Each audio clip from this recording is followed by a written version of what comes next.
प्रिय विद्यार्थियों, आज मैं आपको वाच्य किसे कहते हैं, इसके कितने भेद हैं और वाच्य परिवर्तन भी सिखाऊंगी। वाच्य क्रिया के जिस रूप से हमें यह ज्ञात हो कि क्रिया का प्रयोग कर्ता के अनुसार है या कर्म के अनुसार या भाव के अनुसार, उसे हम वाच्य कहते हैं। उदाहरण, किसान फसल उगाता है। इस वाक्य में किसान करता है और क्रिया है उगाता है, फसल है कर्म।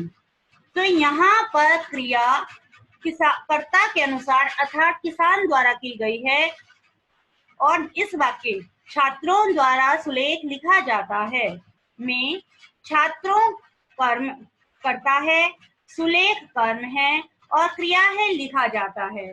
तो यहाँ पर छात्रों शब्द बहुवचन है, लेकिन हमने क्रिया में लिखा है लिखा जाता है। इसी प्रकार तीसरा उदाहरण है, मरीज से उठा नहीं जाता। यहाँ पर क्रिया भाव के अनुसार हुई है, ना कि कर्ता के अनुसार।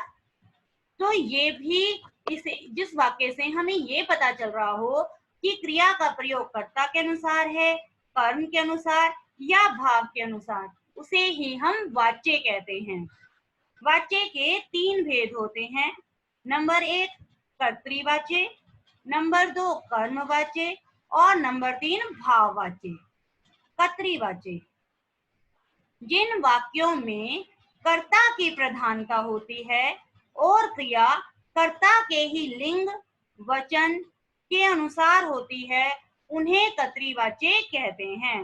अर्थात जिन वाक्यों में कर्ता मुख्य होता है और क्रिया भी कर्ता के अनुसार ही होती है, उसे हम कर्तृवाच्य कहते हैं।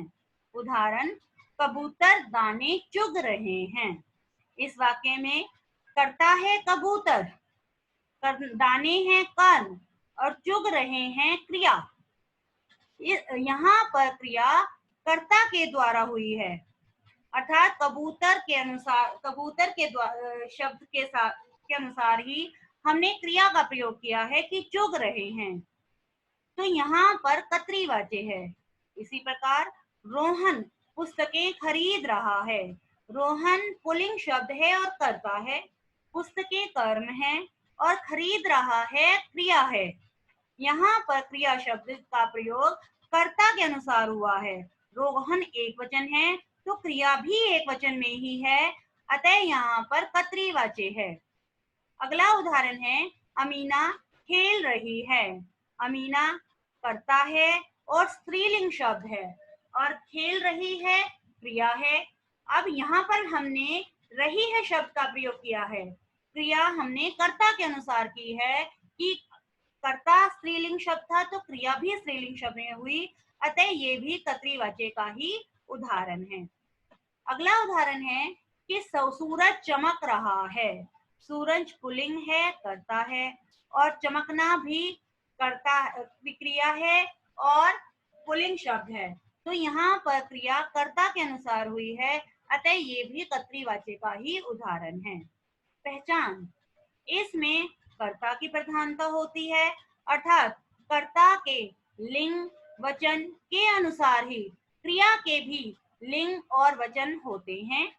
नंबर 2, इसमें कर्ता कारक अर्थात ने विभक्ति चिन्ह का प्रयोग किया जाता है अथवा कारक चिन्ह कई बार शून्य भी होता है। तीसरी पहचान यह है कि इन वाक्यों में अकर्मक और सकर्मक दोनों प्रकार की ही क्रियाएं प्रयोग की जा सकती हैं।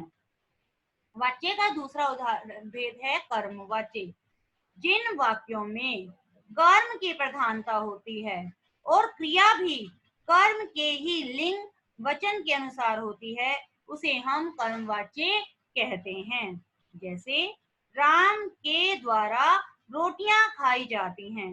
अब इस वाक्य में राम करता है, रोटियां कर्म है, खाई जाती हैं क्रिया है।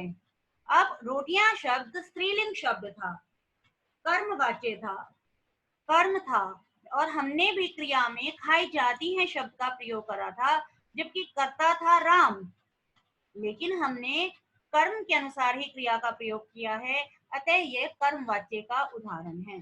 इसी प्रकार सुमन के द्वारा स्वेटर बुना जाता है।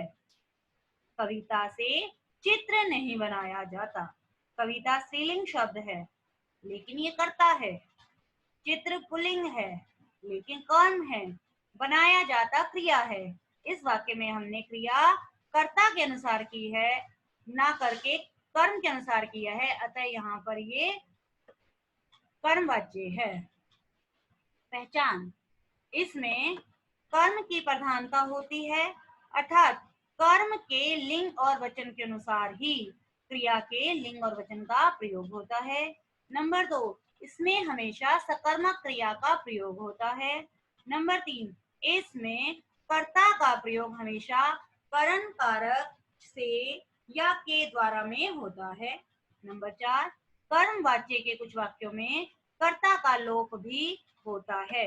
ये वाक्य कर्म अर्थात निर्जीव वस्तु से शुरू होते हैं। इनकी क्रिया के साथ मुख्य रूप से जा क्रिया का भूतकालिक रूप गया है, गई है, गए हैं आदि का प्रयोग किया जाता है। वाच्य का तीसरा भेद है भाववाच्य। जिन वाक्यों में कर्ता और कर्म दोनों ही गौण हो, अर्थात दोनों ही मुख्य ना हो और भाव प्रमुख हो और क्रिया भाव के अनुसार होती है, उसे भाववाच्य कहते हैं। उदाहरण है, पक्षियों से उड़ा जाता है, वृद्धा से चला जाता है, रोहन से रोया नहीं जाता। इन वाक्यों में अकर्मक क्रिया का प्रयोग किया जाता है। पहचान क्या है इनकी? किसमें भाव की प्रधानता होती है तथा कर्ता और कर्म गौण होते हैं। नंबर 2, इसमें अकर्मक क्रिया का प्रयोग होता है। नंबर 3, इसमें कर्ता के साथ से कारक चिन्ह का प्रयोग किया जाता है। नंबर 4, इसमें क्रिया का प्रयोग अन्य पुरुष पुल्लिंग एकवचन में होता है। आइए अब हम कुछ वाक्यों को परिवर्तित करते हैं। जैसे कर्तृवाच्य का उदाहरण था, सुनीता चाय बना रही है। अगर हमें इसे कर्म वाच्य में बदलना है तो हमने कर्म के अनुसार क्रिया करनी होगी और इसमें हमें के द्वारा शब्द का भी प्रयोग करना होगा।